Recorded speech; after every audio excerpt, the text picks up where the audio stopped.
Assalamualaikum warahmatullahi wabarakatuh. Perkenalkan, nama saya Ferry Hijaya sebagai moderator dari kelompok 2. Pada kesempatan kali ini, kami akan memaparkan rancangan proposal dari penelitian kelompok kami, yang berjudul Analisis Efektivitas Biaya Terapi Tunggal dan Terapi Kombinasi pada Penyakit Diare di Kota Bandung. Pada video ini akan diawali dengan pemaparan dari latar belakang, tinjauan pustaka, hingga dengan metodologi penelitian. Selanjutnya akan saya serahkan kepada pemateri. Disimak terus ya.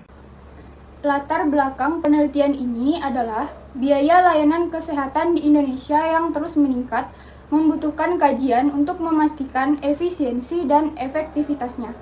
Farmakoekonomi menjadi kunci dalam menganalisis biaya dan manfaat terapi kesehatan, termasuk melalui pendekatan Cost Effectiveness Analysis atau CEA.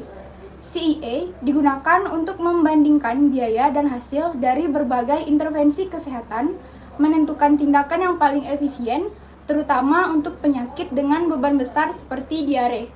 WHO mencatat ada 1,7 miliar kasus diare pada anak-anak setiap tahun, dengan 525.000 kematian. Diare sering disebabkan infeksi, intoleransi makanan, atau penyakit kronis, dengan resiko dehidrasi lebih tinggi pada anak-anak. Studi sebelumnya seperti oleh Hoirunisa dan kawan-kawan tahun 2012 dan Okafor tahun 2017 menegaskan pentingnya CEA dalam menentukan terapi diare yang efektif dan hemat biaya meski fokusnya berbeda, seperti terapi zinc atau vaksin rotavirus. Identifikasi masalah, tujuan, dan manfaat. Penelitian ini bertujuan mengevaluasi efektivitas biaya terapi tunggal dan terapi kombinasi pada pasien diare di Kota Bandung dengan menggunakan Cost Effectiveness Analysis atau CEI dan metode AFREX, Cost Effectiveness Ratio atau ASER. Hasil penelitian ini diharapkan memberikan informasi ilmiah yang dapat mendukung pengambilan keputusan klinis, khususnya terkait terapi yang hemat biaya dan efektif. Selain itu, penelitian ini bertujuan membantu pengelolaan sumber daya rumah sakit agar lebih efisien dalam menentukan terapi terbaik bagi pasien diare. Selanjutnya, tinjauan pustaka. Diare adalah gangguan yang ditandai dengan peningkatan frekuensi buang air besar dan konsistensi tinja yang lebih cair. Berdasarkan durasi, diare dibagi menjadi akut atau kurang dari 14 hari, persisten yaitu 14-30 hari, dan kronis lebih dari 30 hari. Penyebabnya meliputi infeksi bakteri, virus, atau protozoa serta gangguan penyerapan usus.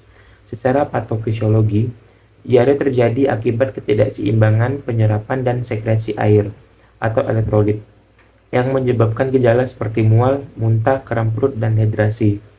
Terapi diare melibatkan obat antimotilitas seperti loperamid, adsorben seperti kaolin pektin, antibiotik, dan probiotik seperti lactobacillus. Obat-obatan ini bertujuan untuk meredakan gejala, tetapi tidak menyembuhkan secara langsung. Dalam kasus tertentu seperti diare akibat tumor, obat seperti oktrotid digunakan. Diagnosis diare dilakukan melalui analisis feses, kultur mikrobiologis, hingga pemeriksaan endoskopi untuk kondisi yang lebih kompleks. Penanganan diare disesuaikan dengan penyebab dan tingkat keparahan gejala. Farmakoekonomi adalah bidang yang menganalisis biaya dan manfaat terapi obat dalam sistem kesehatan untuk membantu pengambilan keputusan klinis. Analisis ini bertujuan untuk menemukan alternatif terapi yang menghasilkan hasil kesehatan terbaik dengan investasi biaya yang efisien. Terdapat 4 metode utama dalam analisis farmakoekonomi. Yang pertama, cost benefit analisis, yaitu CBA, yang mengatur manfaat terapi dalam satu mata uang. Yang kedua, cost effectiveness analysis, yaitu CEA, yang membandingkan biaya dengan hasil spesifik dari terapi. Yang ketiga, cost minimization analysis, CMA, yang membandingkan biaya terapi jika manfaatnya setara. Dan yang keempat, cost utility analysis, CUA, yang mempertimbangkan kualitas hidup pasien melalui ukuran seperti KALI. Setiap metode memiliki keunggulan dan keterbatasan. CBI cocok untuk membandingkan program dengan tujuan berbeda. Meski konversi, manfaat kesehatan ke mata uang sering kontroversial. CAI berguna dalam memilih terapi berdasarkan biaya per unit efektivitas dan sering digunakan dalam kebijakan farmasi. CMI sederhana, tetapi memerlukan bukti kesetaraan terapi. CUI relevan untuk terapi yang memperpanjang hidup dengan efek samping signifikan. Meskipun sulit mengukur referensi pasien secara konsisten, keempat metode ini membantu memastikan pengelolaan sumber daya kesehatan yang optimal. Penelitian ini menggunakan desain deskriptif, non-eksperimental dengan metode cost-effective analysis dan pengambilan data secara retrospektif. Data ini diperoleh dari rekam medis pasien balita diare yang mencakup biaya penggunaan obat dan informasi terkait terapi. Studi deskriptif ini bertujuan menggambarkan karakteristik objek dan subjek penelitian secara sistematis berdasarkan fakta yang ada.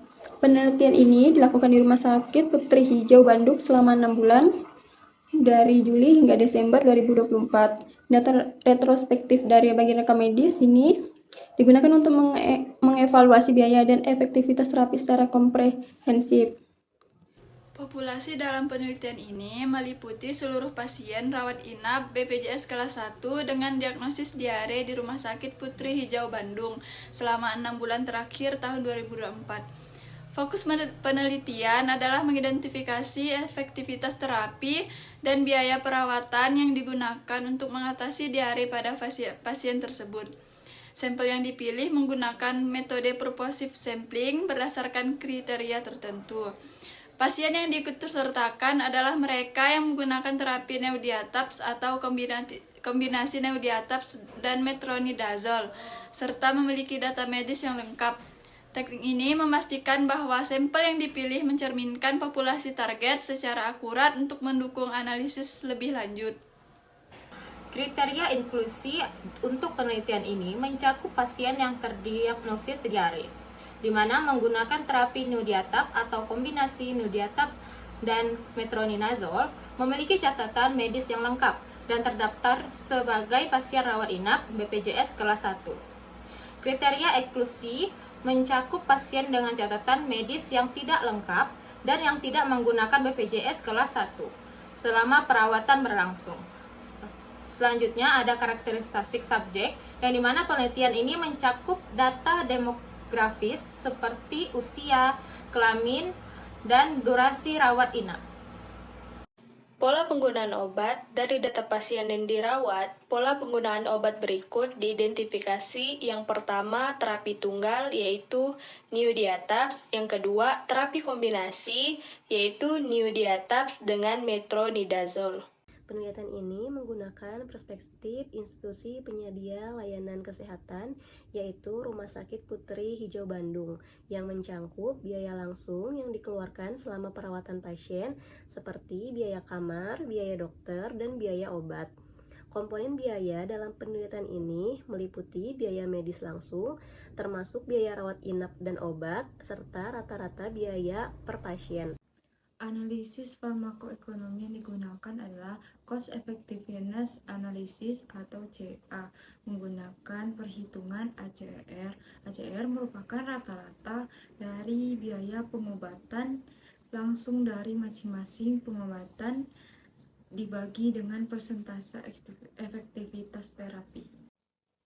Data dianalisis dengan menggunakan SPSS for Windows dengan versi 25. Untuk memperoleh data karakteristik pasien diare, terapi diare, dan efektivitas biaya pada pengobatan diare antara terapi tunggal dan terapi kombinasi.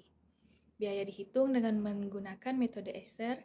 ESER merupakan rata biaya terapi langsung setiap terapi sesuai kelas dibagi persen efektif terapi sesuai rumus, yaitu ESER sama dengan biaya pengobatan dibagi efektivitas pengobatan.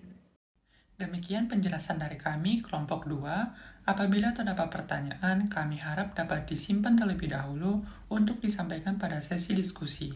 Wassalamualaikum warahmatullahi wabarakatuh.